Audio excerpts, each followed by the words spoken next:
କୁହାଯାଏ ମଣିଷକୁ ନିଜ ଭଲ ଏବଂ ଖରାପ କାମର ଫଳ ଦିନେ ନା ଦିନେ ନିଶ୍ଚୟ ମିଳିଥାଏ। କିନ୍ତୁ ଆମର ଏହି ଦୁନିଆରେ ଏମିତି କିଛି ମାଡ଼ୁଆ ଲୋକ ଅଛନ୍ତି ଯେଉଁମାନେ କୌଣସି କାମ କରିବା ପୂର୍ବରୁ କିଛି ବି ଭାବନ୍ତିନି, ଯାହାର ଫଳସ୍ୱରୂପ ତାଙ୍କୁ ହଟହଟା ହେବାକୁ ପଡ଼େ।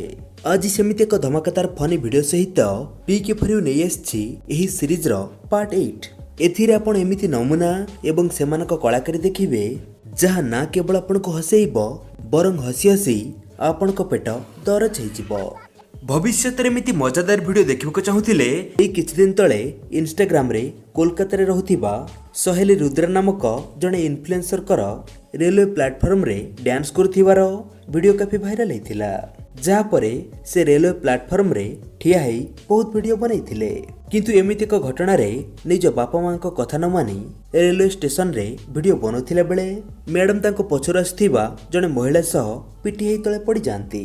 ତାଙ୍କ ଭାଗ୍ୟ ଭଲ ଥିଲା ଯେ ସେ ସମୟରେ ଟ୍ରେନ ଚାଲୁନଥିଲା ଏବଂ ସେ ଟ୍ରେନ ଆଗରେ ନ ପଡ଼ି ପ୍ଲାଟଫର୍ମ ଉପରେ ପଡ଼ିଲେ।